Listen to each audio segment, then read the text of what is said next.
আজ আমরা দুর্গাপুরের রাস্তায় একটু ঘুরব, মানে মনে মনে। কারণটা হলো আজ 1 সেপ্টেম্বর, আন্তর্জাতিক শান্তি ও সংহতি দিবস। আর এই উপলক্ষে দুর্গাপুর ইস্পাত নগরীতে একটা বেশ বড় ঘটনা ঘটেছে। হ্যাঁ, আকাশে সাদা বেলুন, শান্তির পায়রা আর প্রচুর মানুষ একসাথে হেঁটেছেন, তাই না? একদম, একটা মহা মিছিল হয়েছে। আমাদের হাতে একটা অনলাইন রিপোর্ট আছে এই নিয়ে। ঠিক, ওয়ার্ল্ড পিস কাউন্সিল মানে বিশ্ব শান্তি পরিষদের আহ্বানে এই উদ্যোগ। আর রিপোর্টে যা দেখলাম, দুর্গাপুরের মানুষের অংশগ্রহণ ছিল চোখে পড়ার মতো। তাহলে চলুন এই রিপোর্টটা নিয়েই আজকের আলোচনাটা করি। মানে বোঝার চেষ্টা করি এই মহামিছিলের আসল তাৎপর্যটা কি, কারা ছিলেন সেখানে, কি বার্তা উঠে এলো। আর এটাও দেখা দরকার যে বিশ্ব শান্তির মতো এত বড় একটা আইডিয়ার সঙ্গে দুর্গাপুরের মতো একটা শিল্প শহরের স্থানীয় মানুষের এই উদ্যোগ এটা কিভাবে কানেক্ট করছে। ঠিক, তাহলে বিশদে যাওয়া যাক। রিপোর্টটা কি বলছে? আচ্ছা, রিপোর্ট বলছে ঘটনাটা আজ 1 সেপ্টেম্বর, দুর্গাপুর ইস্পাত নগরীর। দিনটা আন্তর্জাতিক শান্তি ও সংহতি দিবস। এই প্রেক্ষাপটটা খুব জরুরি। হ্যাঁ, মানে ওয়ার্ল্ড পিস কাউন্সিলের একটা আন্তর্জাতিক আহ্বান ছিল নিশ্চয়ই। হ্যাঁ, ঠিক তাই। বিশ্ব শান্তি পরিষদ তো বহু বছর ধরেই বিশ্বজুড়ে যুদ্ধবিরোধী প্রচার, শান্তির পক্ষে কাজ করে আসছে। তাদের ডাকেই এই দিনে নানা জায়গায় কর্মসূচি হয়। আর দুর্গাপুরের আয়োজনটা শুরু হয়েছিল বেশ অন্যরকম ভাবে, তাই না? মানে প্রতীকী একটা ব্যাপার ছিল। হ্যাঁ, সকালের দিকে মানুষজন আশিস মার্কেটের সামনে জড়ো হয়েছিলেন। সেখান থেকেই সাদা বেলুন আর শান্তির পায়রা উড়িয়ে মিছিল শুরু হয়। বাহ, শুরুতেই একটা শান্তির বার্তা আকাশে ছড়িয়ে দেওয়া আর কি। অবশ্যই, এটা একটা বেশ শক্তিশালী প্রতীকী সূচনা বলতে পারেন। আর রিপোর্ট এটাকে মহা মিছিল বলছে। কেন মহা? শুধু অনেক লোক ছিল বলে? শুধু লোকসংখ্যা নয়, আসলে এর বৈচিত্র্যটার জন্য। রিপোর্ট বলছে শিশু কিশোর থেকে শুরু করে একদম প্রবীণ নাগরিক পর্যন্ত, মানে সমাজের নানা স্তরের নানা বয়সের মানুষ ছিলেন। এই যে বিভিন্নতা, এটাই মিছিলটাকে মহা করে তুলেছে। আচ্ছা আচ্ছা। আর হাতে প্ল্যাকার্ড ছিল বলছিলেন শান্তির বার্তা নিয়ে। হ্যাঁ, প্ল্যাকার্ড ছিল, মুখে স্লোগানও ছিল। যেমন একটা প্রধান স্লোগান রিপোর্টে উল্লেখ করা হয়েছে, শান্তির পথে, সংহতির পথে, এই হোক আমাদের অঙ্গীকার। বেশ জোরালো স্লোগান। হ্যাঁ, এছাড়াও যুদ্ধবিরোধী স্লোগান, মানবিকতার পক্ষে স্লোগান দেওয়া হয়েছে। এই মিছিলটা আশিস মার্কেট থেকে শুরু হয়ে নিউটন মাঠে গিয়ে শেষ হয়।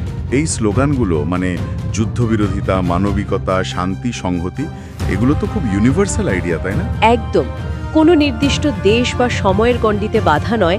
কিন্তু দুর্গাপুরের মতো একটা শহরের রাস্তায় যখন এই স্লোগানগুলো উঠছে, সমানভাবে নাড়া দিচ্ছে, এটা শুধু ওপরের নির্দেশ পালন নয়, মনে হচ্ছে এটা তাদের নিজেদের অনুভূতিরও প্রকাশ। আর এই উদ্যোগে কারা কারা ছিলেন? কোনো পরিচিত মুখ? হ্যাঁ, রিপোর্টে কয়েকজনের নাম আছে, যেমন প্রাক্তন বিধায়ক সন্তোষ দেবরয়, প্রাক্তন মহানগরের রথীন রায়, আর শ্রমিক আন্দোলনের নেতা হিসেবে পরিচিত বিশ্বরূপ বন্দ্যোপাধ্যায়। ও, বেশ কিছু পরিচিত নাম। হ্যাঁ, এছাড়াও বিভিন্ন গণসংগঠনের নেতারাও ছিলেন। মানে সমাজের বিভিন্ন ক্ষেত্রের একটা প্রতিনিধিত্ব চোখে পড়ছে। এই নামগুলো প্রাক্তন জনপ্রতিনিধি, নাগরিক সমাজের মুখ, আবার শ্রমিক নেতা, এটা কি কোনো বিশেষ ইঙ্গিত দেয়? আমার তো মনে হয় এটা বেশ তাৎপর্যপূর্ণ। দেখুন, প্রাক্তন জনপ্রতিনিধি আছেন মানে একটা রাজনৈতিক সমর্থন বা সংযোগ বোঝা যায়, যদিও কোনো দলের নাম নেই। আবার শ্রমিক নেতার উপস্থিতি, হ্যাঁ, দুর্গাপুরের মতো শিল্প শহরে এটা তো গুরুত্বপূর্ণ। ঠিক, দুর্গাপুর তো একটা শিল্প শহর, শ্রমিক সংগঠনগুলোর একটা বড় ভূমিকা আছে সেখানে। শ্রমিক নেতার উপস্থিতি মানে শান্তির বার্তার সাথে হয়তো অর্থনৈতিক স্থিতিশীলতা, শ্রমিকদের ভালো থাকার প্রশ্নগুলোও জুড়ে যাচ্ছে। কারণ যুদ্ধ বা সংঘাত হলে তার প্রথম আর সবচেয়ে খারাপ প্রভাবটা তো সাধারণ মানুষ, শ্রমিক শ্রেণীর উপরই পড়ে। ঠিক কথা। তাই এখানে শান্তির ডাকটা শুধু একটা নৈতিক ব্যাপার নয়, এর একটা আর্থসামাজিক দিকও আছে। তাহলে কি বলা যায় এই যে বিভিন্ন স্তরের, বিভিন্ন বয়সের মানুষ, শিশু থেকে প্রবীণ, সাধারণ নাগরিক থেকে নেতা, সবাই একসঙ্গে এসেছেন, এটা প্রমাণ করে যে শান্তির চাহিদাটা সমাজের একেবারে গভীরে রয়েছে? আমারও সেটাই মনে হয়। শান্তির ইচ্ছাটা তো খুব মৌলিক, তাই না? এটা কোনো বয়স বা সামাজিক অবস্থান দেখে আসে না। আর বিভিন্ন প্রজন্মের উপস্থিতি এটাই দেখাচ্ছে। আর বিভিন্ন ক্ষেত্রের নেতাদের উপস্থিতি একটা বৃহত্তর সামাজিক সমর্থনের দিকে ইঙ্গিত করে। মানে দলীয় রাজনীতির ঊর্ধ্বে উঠে এটা একটা নাগরিক উদ্যোগ হয়ে উঠছে। আচ্ছা, এই বার্তার গভীরতা নিয়ে যদি একটু ভাবি, যুদ্ধবিরোধিতা, মানবিকতা, শান্তি, সংহতি, এই বিষয়গুলো দুর্গাপুরের মতো একটা শিল্প শহরের প্রেক্ষাপটে এর কি কোনো বিশেষ অর্থ তৈরি হচ্ছে? অবশ্যই হচ্ছে। দুর্গাপুর তো শুধু একটা শহর নয়, এটা একটা পরিকল্পিত শিল্পনগরী। এর একটা নিজস্ব চরিত্র আছে। হ্যাঁ, শ্রমিক শ্রেণীর বড় ভূমিকা আছে। ঠিক। আর শিল্পনির্ভর অর্থনীতি কিন্তু যুদ্ধ বা আন্তর্জাতিক সংঘাতের প্রতি অনেক বেশি সেন্সিটিভ হয়। ধরুন, কাঁচামালের যোগান, বাজারের চাহিদা, চাকরি, এগুলো সবই তো বিশ্ব পরিস্থিতির ওপর নির্ভর করে। ঠিক। তাই আন্তর্জাতিক শান্তি যদি বিঘ্নিত হয়, তার প্রভাব দুর্গাপুরের মানুষের জীবনে সরাসরি পড়তে পারে। এই কারণেই হয়তো বিশ্ব শান্তির মতো একটা বড় ভাবনা এখানকার মানুষের কাছে এতটা ব্যক্তিগত আর জরুরি মনে হচ্ছে। আর সংহতির ব্যাপারটা সেটাও গুরুত্বপূর্ণ। শিল্প শহরে তো নানা ভাষা, নানা সংস্কৃতির মানুষ একসঙ্গে কাজ করেন, থাকেন। সেই দিক থেকে দেখতে গেলে দুর্গাপুরের সমাজটাই তো আসলে সংহতির একটা ছোট মডেল। তাই সংহতির ডাকটা এখানকার মানুষের কাছে হয়তো আরও বেশি মানে রাখে। রিপোর্টে একটা জিনিস উল্লেখ করা হয়েছে যে অংশগ্রহণকারীরা বিশ্বাস করেন এই ধরনের উদ্যোগ সমাজে একটা পজিটিভ প্রভাব ফেলবে। এই বিশ্বাসটা কিন্তু খুব জরুরি মনে হচ্ছে। হ্যাঁ, এই বিশ্বাসটাই তো আসল। এই বিশ্বাস আছে বলেই তো মানুষ রাস্তায় নামেন। বৃহত্তর দিক থেকে দেখলে এই মিছিলের লক্ষ্য তো ছিল বিশ্বজুড়ে যুদ্ধ সংঘাতের বিরুদ্ধে একটা জনমত তৈরি করা, শান্তি আর সংহতির গুরুত্বটা আরেকবার মনে করিয়ে দেওয়া। অংশগ্রহণকারীরা হয়তো ভাবছেন যে এখন চুপ করে থাকার সময় নয়, বরং শান্তির পক্ষে গলা তোলাটা দরকার। ঠিক। তাদের এই বিশ্বাস, এই অ্যাক্টিভিজম থেকেই তো এই ধরনের নাগরিক উদ্যোগগুলো জন্মায়। কিন্তু একটা প্রশ্ন মনে আসছে, দুর্গাপুরের মতো একটা শহরের স্থানীয় স্তরের এই মিছিল, এটা বিশ্ব শান্তির মতো এত বড় একটা ব্যাপারে সত্যি সত্যি কতটা প্রভাব ফেলতে পারে? এর কি কোনো রিয়েল এফেক্ট আছে? খুব ভালো প্রশ্ন। আর এর উত্তরটা সোজাসাপটা নয়। দেখুন, সরাসরি যদি ভাবেন, দুর্গাপুরের একটা মিছিল হয়তো কোনো আন্তর্জাতিক চুক্তি বদলে দেবে না বা যুদ্ধ থামিয়ে দেবে না। হ্যাঁ, সেটাই তো মনে হয়। কিন্তু এর প্রভাবগুলো অন্যরকম, একটু সূক্ষ্ম। প্রথমত, এটা স্থানীয় মানুষের সচেতনতা আর অ্যাক্টিভিজমের প্রমাণ। এটা দেখায় যে সাধারণ মানুষ বিশ্ব পরিস্থিতি নিয়ে ভাবছেন এবং তারা নিজেদের মত জানাতে তৈরি। আচ্ছা। দ্বিতীয়ত, এই ধরনের আয়োজন স্থানীয় স্তরের শান্তি, সম্প্রীতি, এক ধরনের সংহতি বাতাবরণ তৈরি করতে সাহায্য করে। যখন নানা মতের মানুষ একটা কমন লক্ষ্যের জন্য, যেমন শান্তি, একসঙ্গে আসেন, তখন সেটা সমাজের বাঁধনটাকে আরও মজবুত করে। আর কোনো দিক? হ্যাঁ, তৃতীয় একটা দিক আছে যেটা হয়তো সবচেয়ে গুরুত্বপূর্ণ। সেটা হলো সম্মিলিত কণ্ঠস্বরের শক্তি। সম্মিলিত কণ্ঠস্বর?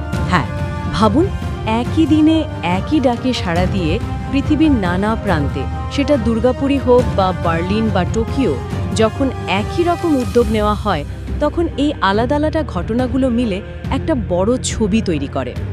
একটা গ্লোবাল ছবি। ঠিক। এটা তখন বিশ্ব নেতাদের কাছে, পলিসি মেকারদের কাছে একটা বার্তা পাঠায় যে শান্তির দাবিটা শুধু কিছু অ্যাক্টিভিস্টের নয়, এটা সাধারণ মানুষেরও দাবি। ওই যে বলে না, বিন্দু বিন্দু জল মিলেই সিন্ধু হয়। এই স্থানীয় উদ্যোগগুলো অনেকটা সেই বিন্দুর মতো। তার মানে এই স্থানীয় পদক্ষেপগুলো আসলে একটা বিশ্বব্যাপী মুভমেন্টের অংশ হয়ে উঠছে। দুর্গাপুরের মিছিলটাকে সেই বড় প্রেক্ষাপটেই দেখা উচিত। একদম। এটা কোনো বিচ্ছিন্ন ঘটনা নয়, এটা বিশ্ব শান্তি পরিষদের বিশ্বব্যাপী আহ্বানের একটা স্থানীয় প্রতিচ্ছবি। এর মাধ্যমে দুর্গাপুরের মানুষ নিজেদেরকে একটা বৃহত্তর মানবতাবাদী আন্দোলনের শরিক হিসেবে দেখছেন বা প্রতিষ্ঠা করছেন। এটা আসলে কালেকটিভ অ্যাকশন আর কমন ভ্যালুজের শক্তিটাকেই দেখাচ্ছে। ঠিক তাই। যখন নানা দেশে, নানা সংস্কৃতির মানুষ একই সুরে শান্তির কথা বলেন, তখন তার একটা অন্যরকম ওজন তৈরি হয়। তৃণমূল স্তরের এই আন্দোলনগুলো দেখতে ছোট লাগলেও শান্তি আর সংহতির বার্তা ছড়িয়ে দেওয়ার ক্ষেত্রে এদের ভূমিকা কিন্তু হেলাফেলা করার মতো নয়। এরা অনেক সময় নীরবেও অনেক কিছু বলে দেয়। বেশ, তাহলে আলোচনার এই জায়গায় এসে আমরা যদি পুরো বিষয়টা একবার গুছিয়ে নিই। আজ 11ই সেপ্টেম্বর, আন্তর্জাতিক শান্তি ও সংহতি দিবসে দুর্গাপুরে একটা বেশ বড় আর বৈচিত্র্যময় মিছিল হলো। হ্যাঁ, যার শুরুটা হয়েছিল খুব প্রতীকীভাবে সাদা বেলুন আর পায়রা উড়িয়ে। অংশগ্রহণকারীদের মধ্যে শিশু কিশোর থেকে প্রবীণ যেমন ছিলেন, তেমনি প্রাক্তন বিধায়ক, প্রাক্তন মেয়র, শ্রমিক নেতার মতো পরিচিত মুখও ছিলেন। এর আবেদনটা বেশ ব্যাপক। ঠিক। হাতে ছিল শান্তির বার্তা লেখা প্ল্যাকার্ড, আর মুখে ছিল যুদ্ধবিরোধী আর শান্তি সংহতির পক্ষে জোরালো স্লোগান, যেমন শান্তির পথে, সংহতির পথে, এই হোক আমাদের অঙ্গীকার। আর পুরো আয়োজনটা ছিল বিশ্ব শান্তি পরিষদের আন্তর্জাতিক আহ্বানের একটা স্থানীয় রূপ, যা দুর্গাপুরকে বিশ্ব শান্তির একটা বৃহত্তর আন্দোলনের সঙ্গে জুড়ে দিল। সব মিলিয়ে দেখলে এটা দুর্গাপুরের মানুষের সক্রিয়তা, তাদের বিশ্ব চেতনা এবং শান্তির প্রতি তাদের যে গভীর আকাঙ্ক্ষা, তারই একটা জোরালো প্রকাশ। তাহলে এর মোদ্দা কথাটা কি দাঁড়ালো? এটা শুধু একটা দিনের মিছিল নয়, তার চেয়েও বেশি কিছু। আমার তো তাই মনে হয়। এটা একটা কমিউনিটির সম্মিলিত ইচ্ছে শক্তি, বিশ্ব পরিস্থিতি নিয়ে স্থানীয় মানুষের ভাবনাচিন্তা এবং শান্তির জন্য তাদের যে একটা দৃঢ় অঙ্গীকার, তারই একটা জীবন্ত ছবি। ঠিক। দুর্গাপুরের এই শান্তি মিছিল প্রমাণ করছে যে বিশ্ব শান্তির ধারণাটা শুধু বড় বড় মিটিং বা আন্তর্জাতিক চুক্তির বিষয় নয়, এটা সাধারণ মানুষের রোজগার ভাবনা আর উদ্বেগেরও একটা অংশ। একদম। আর রিপোর্টে যেমন বলা হয়েছে, এই উদ্যোগের একটা লক্ষ্য ছিল বিশ্বজুড়ে যুদ্ধ ও সংঘাতের বিরুদ্ধে জনমত তৈরি করা। হ্যাঁ। আর এখানেই একটা জরুরি প্রশ্ন চলে আসে, যা আমাদের একটু ভাবায়। বলুন। এই যে স্থানীয় স্তরের মিছিল বা নাগরিক উদ্যোগ, যেগুলো জনমত গঠনের লক্ষ্যে করা হয়, এগুলো বৃহত্তর বিশ্ব প্রেক্ষাপটে, মানে ধরুন জাতীয় বা আন্তর্জাতিক স্তরে নীতি নির্ধারণের ক্ষেত্রে শান্তি বা সংঘাত নিয়ে যে সিদ্ধান্তগুলো নেওয়া হয়, সেখানে ঠিক কতটা বাস্তব বা কার্যকরী প্রভাব ফেলতে পারে? খুব গুরুত্বপূর্ণ প্রশ্ন। জনমত তৈরি হওয়া আর সেটা পলিসিতে রিফ্লেক্টেড হওয়া তো এক জিনিস নয়। ঠিক। এই রাস্তাটা কতটা সহজ, আর আজকের এই ডিজিটাল যুগে যেখানে যোগাযোগের মাধ্যম এত বদলে গেছে, সেখানে শান্তির পক্ষে কথা বলার জন্য বা সংহতির বার্তা দেওয়ার জন্য এই ধরনের চিরাচরিত মিছিলের পাশাপাশি বা বিকল্প হিসেবে আর কি নতুন পথ, মানে আরও উদ্ভাবনী, হয়তো আরও প্রভাবশালী উপায় বা মাধ্যম তৈরি হতে পারে? এই প্রশ্নগুলো কিন্তু আমাদের আগামী দিনের জন্য একটু ভেবে দেখতে হবে।